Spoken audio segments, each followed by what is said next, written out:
Hey y'all, welcome to Camara's Kitchen. Today I'm going to be showing you how to plan and execute a large Sunday dinner or really any holiday meal. This has been one of the most requested videos. Y'all want to know, okay, what do you start cooking first? Then what do you start making second? When do I start chopping this? And how do I do all of this and make sure nothing burns, okay, and the smoke alarm doesn't go off?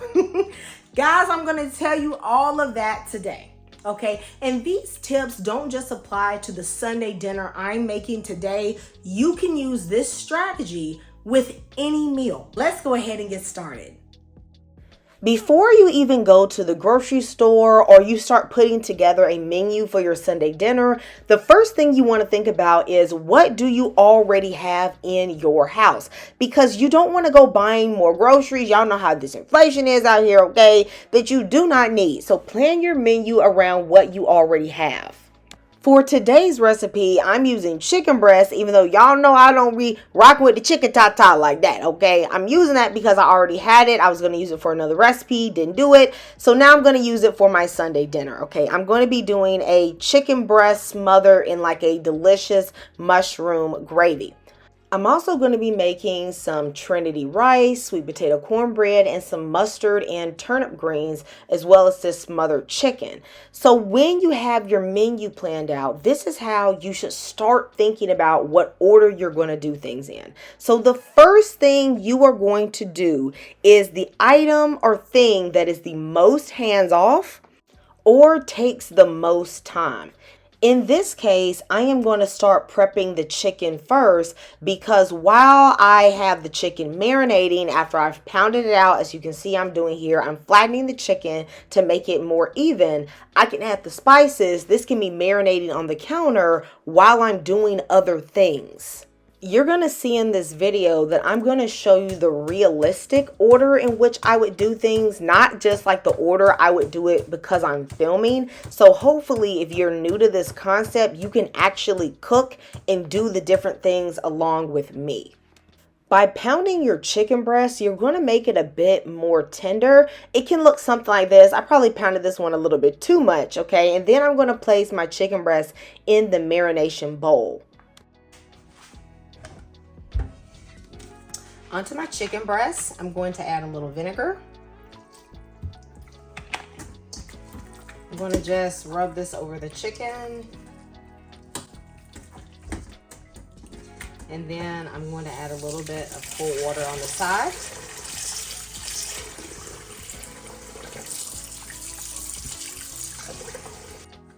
I'm just going to rub off anything. Like, I know some people don't wash their chicken, but I do feel like sometimes grit and things come off.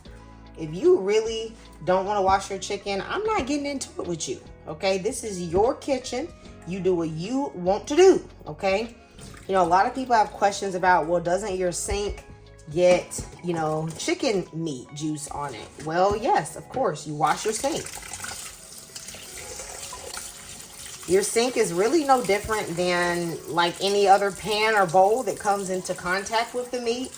You wash it and it gets clean. And personally, I've never had food poisoning from my own kitchen, so I'm not worried about it. I'm gonna take paper towels. I'm gonna start to dry the chicken off. I'm gonna take a rag and I'm gonna put this under the bottom of the bowl.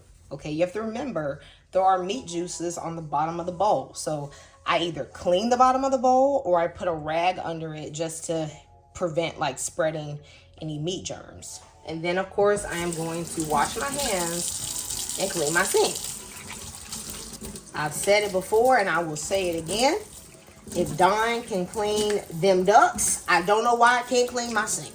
So on my chicken bowl, I'm gonna use my sprayer. And I'm just gonna wipe the bottom. And then I'm going to take out these towels. Okay, I'm going to throw these away. I'm going to start seasoning my chicken. To start off seasoning the chicken, I'm first going to add some hot sauce. The vinegar in the hot sauce is going to help to tenderize the meat. It's not going to make it very spicy. I'm also going to add mustard. Mustard adds a great flavor to chicken. These are also going to help act as a binder of sorts when we coat this in flour. So now for seasonings, you can pretty much use what you want to use, but I'm gonna go in with some garlic powder. Y'all, this is like Kamira in the kitchen cooking, so there's not gonna be any measurements really for this. I'm gonna guess what the measurements are, but look, your chicken needs to be thoroughly covered and coated. Chicken, like this Poultry Magic seasoning, this is just a chicken seasoning. So you can use whatever chicken seasoning mix you like. There's a lot of other ones I've used before, like by Lowry's or Montreal chicken seasoning, that works. Just a generic chicken seasoning mix. I'm also gonna add a little bit of Cajun or Creole seasoning.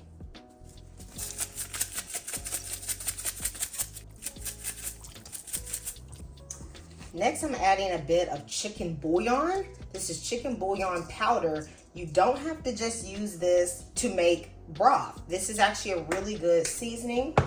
And then I'm going to use some garlic lemon pepper. This one's by Tabitha Brown, very good garlic.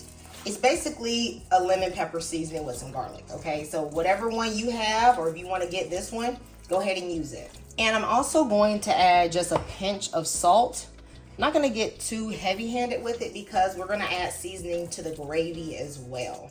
I'm gonna cover this and let this marinate on my countertop so that it can be at room temperature. I'm just gonna let it marinate, honestly, until I am ready to use it. And that's probably gonna be about 30 to 45 minutes. If you wanna save even more time for your Sunday prep, you can marinate your meats and things overnight. Since we just used meat, we're gonna need to clean this area. This is a mixture of water and Dr. Bronner's Sow Soap. Okay, I'm gonna clean off my board. And not only that, you also need to clean off your counter, because these meat juices could have gone anywhere, and it's just best to keep everything nice and clean. And plus now starts the veggie prep, and we just want to be mindful of keeping things clean and not cross-contaminating.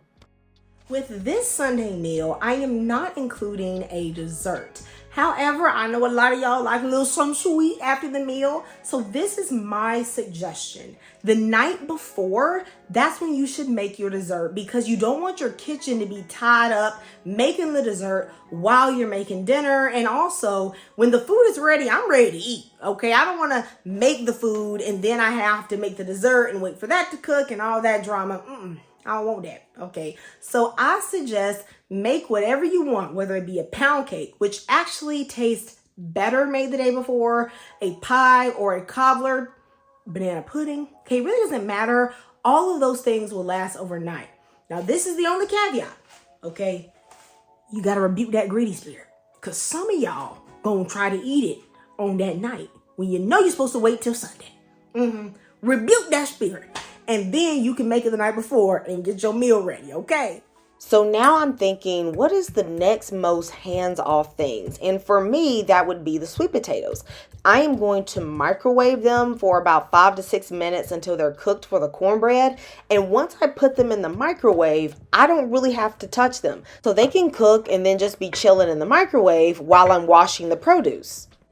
However, if I was going to roast these sweet potatoes, I would have started them first because they would have taken a long time, plus they would have been very hands-off.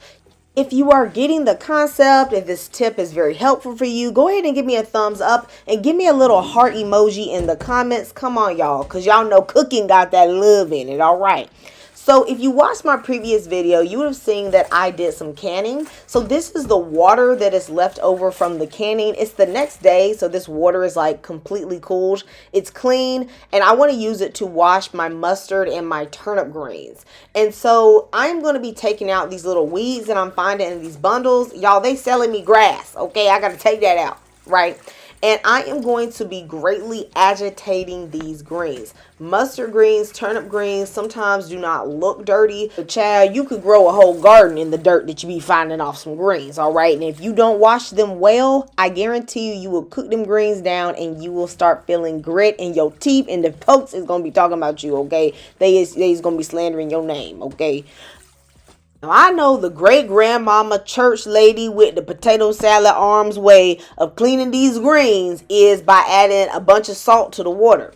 However, I don't like doing that because I feel like the salt dissolves anyway, and definitely it can't exfoliate off any grit. I do know it does kill some bugs, but I think that putting in of just like 2 drops of this Dr. Bronner South Suds in your greens, it is veggie safe, okay?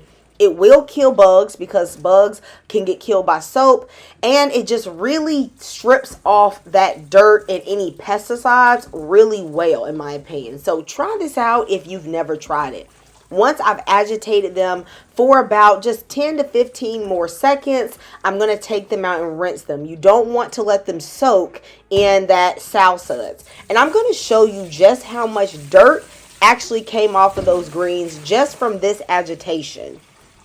Y'all, look at that mud. You see that brown strip at the bottom there? That's not even all the dirt. I can't even show you the other sides. That has to go, all right? So I am now going to give the greens a very thorough rinse just to make sure any suds or anything else is removed. Now, these greens get pretty beat up from that agitation, but it's not going to matter because we're cooking them down anyway.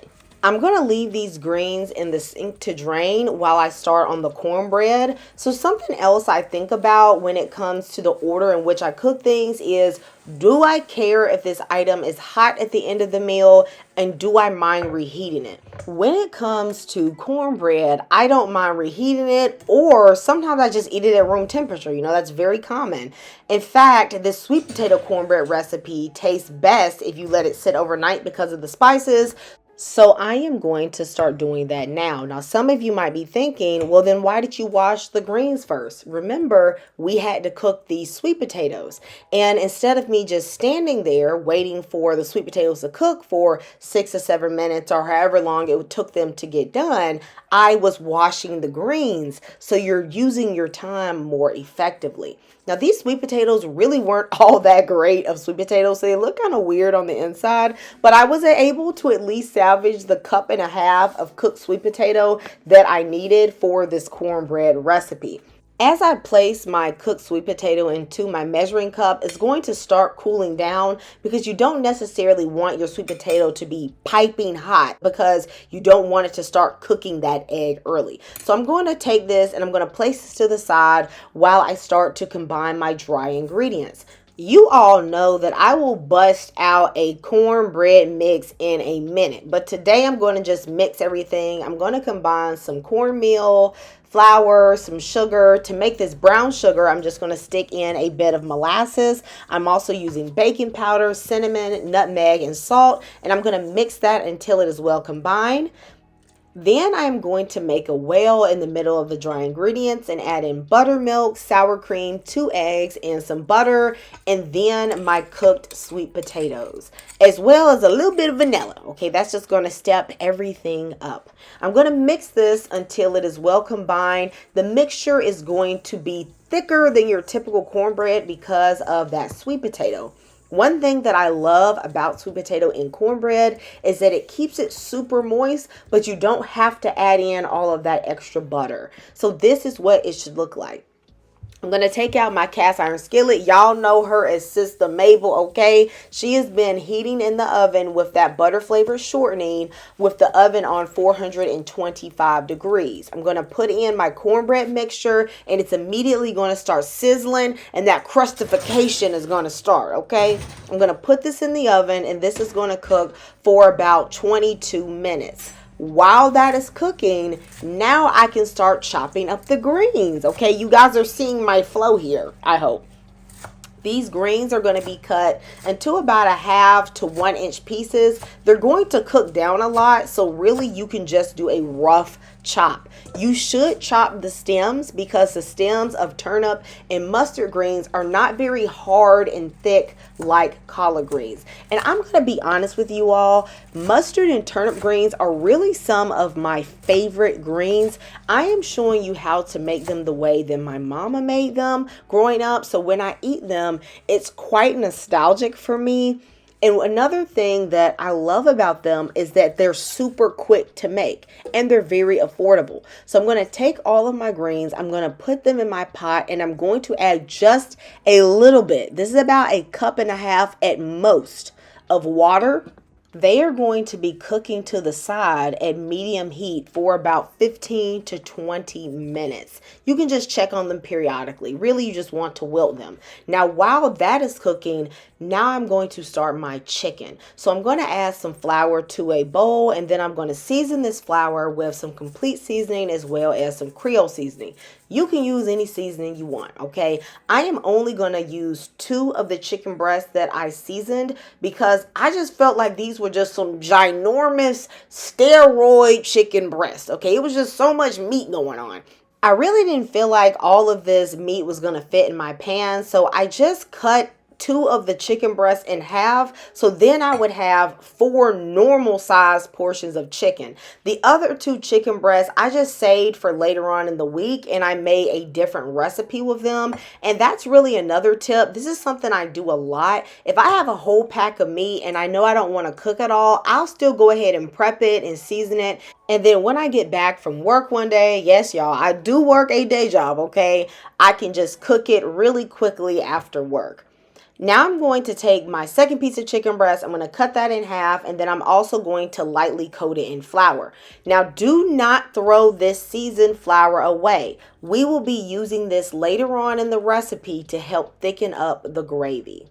And if you are wondering, yes, you can use boneless, skinless chicken thighs for this instead of breast, because y'all know the only thighs I really be rocking with is mine, okay? So if you want to use them thighs, go ahead and use them thighs. Now pull out your good old bacon grease, okay? We're going to use bacon grease and butter, the 2 double B's today, okay? And we are going to add that to season up that gravy, okay? So once you melt that in the pan, you are going to start pan frying your chicken on one side. If you don't play with the pork, then just use all butter, or you can use butter and a little bit of olive oil. This is going to pan sear on medium heat for about 5 to 6 minutes on that side. You don't want the eye up too high because you don't want this to get too brown. While that chicken is cooking, now I'm going to do any veggie prep that I want to do for the chicken and gravy. So I'm going to end up washing mushrooms. I would chop garlic, chop onion. Any veggie prep I want to do, I'll do while the chicken's actually cooking. I am removing the little bottom from these mushrooms because they aren't the freshest, and I feel like the bottom goes bad first, but the cap of the mushroom is still good, so I'm just going to wash and slice those up. Now, I know some of you may be thinking, well, there is the cornbread cooking, and then the chicken is cooking, and the greens are now all cooking at one time, and you are right. That's a lot going on. How are you making sure that everything is cooking well and not burning? Well, simple. There's a timer. So there's a timer for the cornbread because you definitely don't want that to overcook. By the time the timer goes off for the cornbread, that is when I will start checking on the greens. The cornbread is done, so I'm going to take that out and I'm going to set it to the side. I'm just going to add a bit of honey and butter to the top. You could also add a peach bourbon glaze. I'll link how I did that in the description box. I'll put that to the side to cool, and then I'm going to check my greens. Now my greens are actually ready, but I'm tied up cooking the chicken, so I'm not ready to do the next thing to them that I need to do. So what I'm going to do is just cut the eye on very low and put them at the back so they can just sit back there on keeping warm while I finish up what I need to do with the chicken.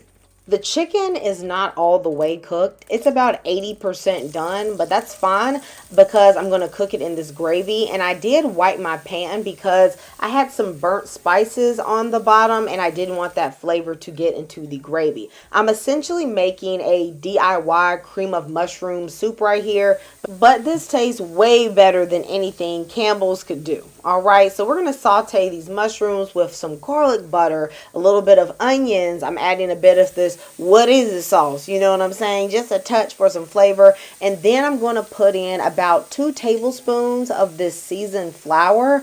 I want this gravy to have a decent amount of thickness to it. So I'm adding that, and then I'm going to toast it in the mushrooms. I'm still not going to toss out the flour yet because I may want a little more later on to thicken it up with a little bit of water and flour. So I just save it just in case. For this recipe, I'm making a lot of gravy. So I'm just putting in a ton of water. I don't know how much water it is, y'all. It's probably at least 6 cups.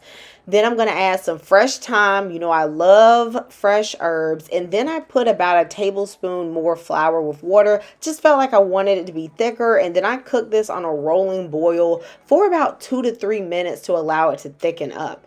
Then I'm going to add some chicken better than bouillon. This is going to give this a deep umami taste. Of course, you could add chicken broth, but why? When the better than bouillon is so much less expensive, okay? Then I'm going to put in about a half of a cup of heavy cream. I'm going to turn the eye down to medium low, and I'm going to begin to season my gravy. You can put whatever it is you want in here. I'm just going to use very similar seasonings to the chicken. I'm going to add it lightly. Don't worry if your gravy is not thick right now, because when you add the chicken, the coating on the chicken is going to start thickening up the gravy as well. Also, I'm going to simmer this uncovered for a few minutes so that my chicken can cook all the way, and that will thicken up the gravy too.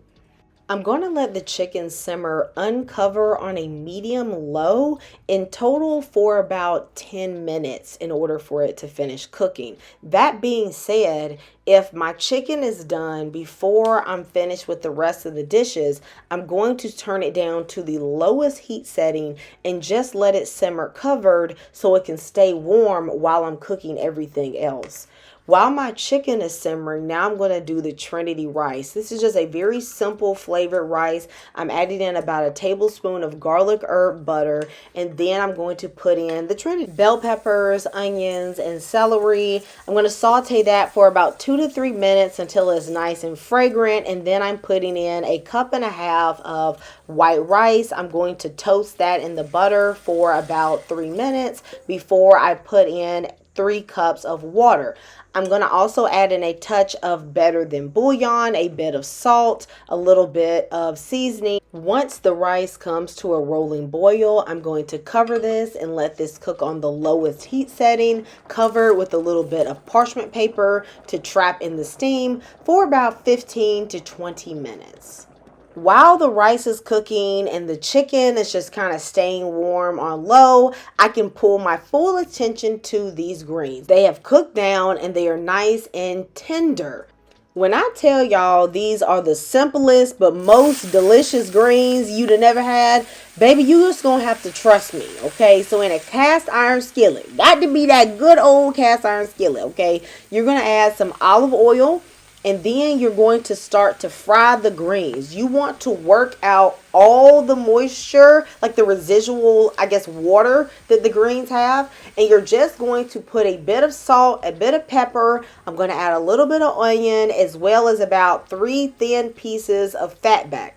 If you don't play with the pork, then you can add some butter. I do think that in a recipe this simple, the fat back actually adds a distinctive flavor. So if you do eat pork, I would just go ahead and add it. I know some people feel like fat back adds a lot of fat. I mean, I get it. It's in the name. However, not all that much oil actually renders out of the fat back when you're only stir frying it like this for probably about 8 to 10 minutes.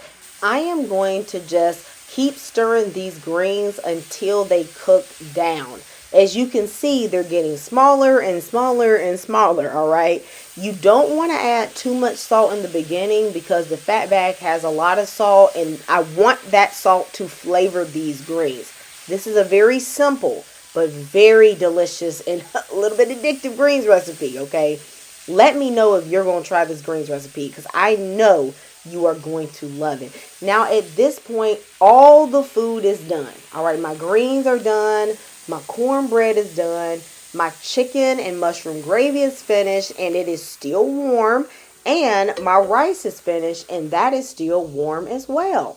If you actually decide to try these strategies by cooking this meal, you definitely have to let me know because all the food, as you can see, is warm. And I'm also filming at the same time. So I definitely know that you can do this. If you are new to cooking a large dinner and cooking multiple dishes at one time, then my suggestion is to start with things you've already made before. So if you've already made meatloaf, mashed potatoes, green beans, and corn, you've already know how to make all those things, then start doing that at the same time first. If you're doing unfamiliar dishes, then really it's kind of hard to learn to do a lot of new dishes at one time. That's my opinion. Okay, so just try it out, see what you think, and let me know how these strategies and tips work for you. I'm gonna see you next time in Kamira's Kitchen. Goodbye and God bless.